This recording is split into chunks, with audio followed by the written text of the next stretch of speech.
when the internet first came out. Oh boy, everyone thought it was a revolution.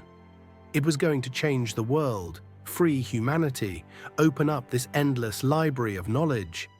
And yeah, for a moment it actually did. I still remember, back then you could search anything, anything. No walls, no filters, no fact checks. But what happened? Same story as before. Books burned, libraries burned, knowledge gathered up, rewritten, relabeled. The internet just became another opportunity to wipe collective memory clean. Remember, in the early days, search engines weren't censored.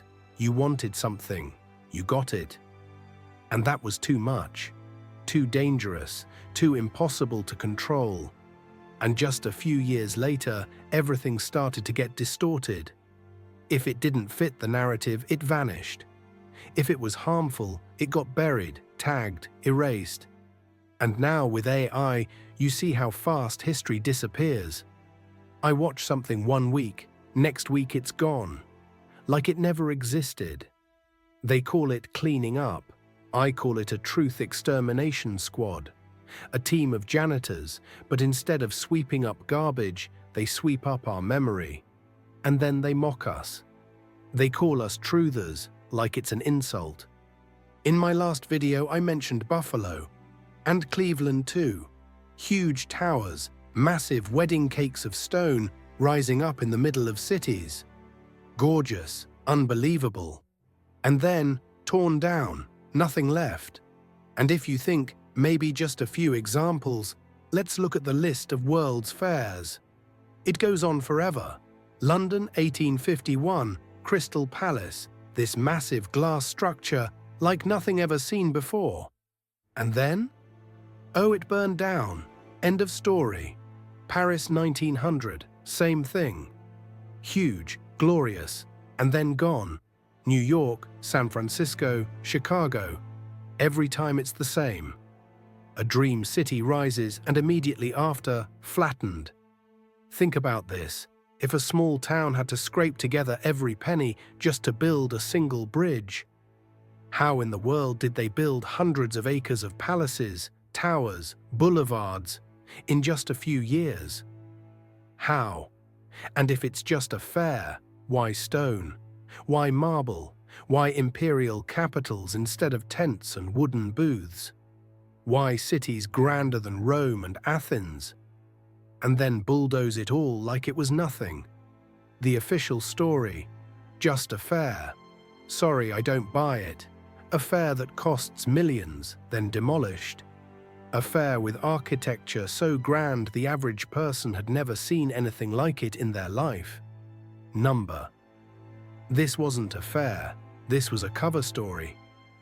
A script written to explain away photographs that someone might stumble across later and say, "What the hell is this?"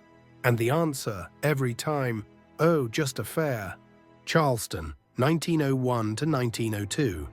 They called it the Interstate and West Indian Exposition. Boring name, right? Puts you to sleep, sounds like nothing. But look at the pictures, what do you see? A city, not some food stands, not a few carnival rides. A city, Cotton Palace, Ivory City. Sound familiar, just like Chicago's White City.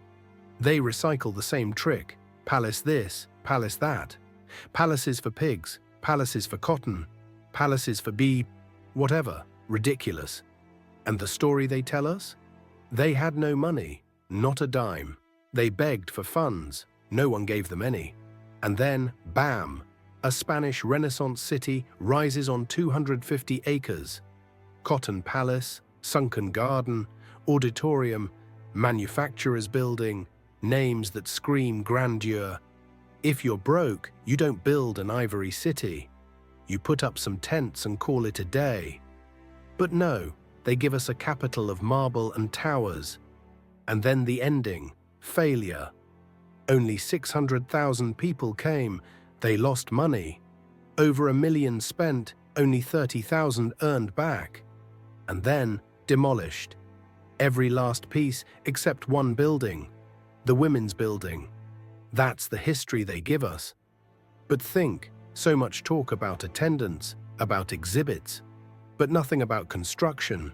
No photos of building crews, no scaffolding. Just poof. A city exists, and then it doesn't. So again I ask, was this really a fair? Or is it just another fake story patched together to cover these inconvenient photographs? Do you see the pattern? The story of the fairs is the same story as politics.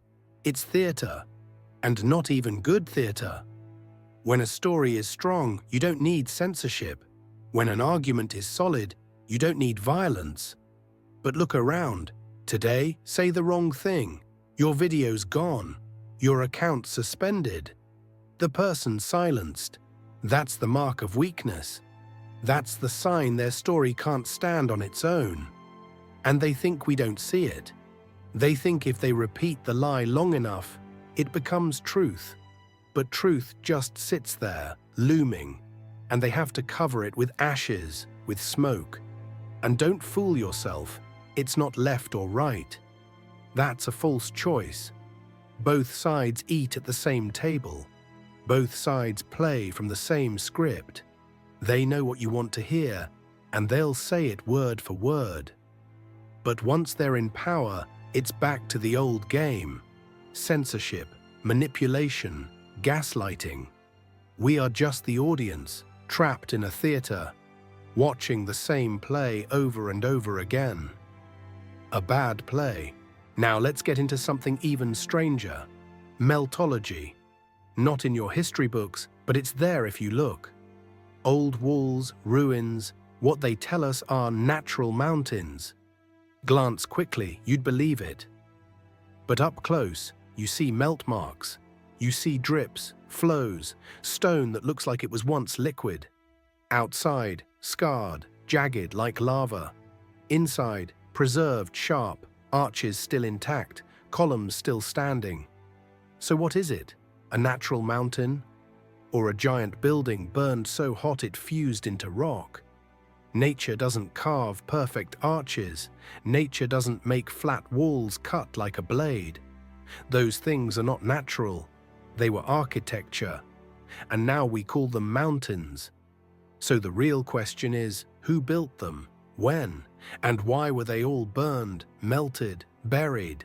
Now let's go to Dresden, Koigstein Fortress, a star fort, massive, a mountain but not a mountain. Official story, built in 1233. Expanded later, especially under a man named August the Strong. I mean, come on. August the Strong sounds like a comic book character, like Captain America. And what's his great achievement? A wine barrel. That's right, the biggest keg in the world. 200,000 liters. This is what we're told he left behind. Really? A civilization poured years, decades, manpower, stone, resources into a keg. That's the story. Number, this wasn't August. These weren't built by the people in the textbooks. These belong to another civilization. Bigger, older, their history was stolen. And in its place we get absurd filler. Cotton Palace, Pig Palace, August the Strong with his giant wine barrel. And so we end back at the real question.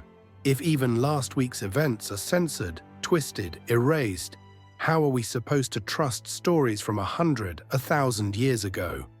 Truth never arrives in the first telling. The first story is just the easy one. The real truth, it waits. It waits for the fake versions to collapse. That's why I'm here, even knowing this video, these words might vanish tomorrow. Because today at least, we can still ask questions. And I'll end as I always do. I love you all. God bless.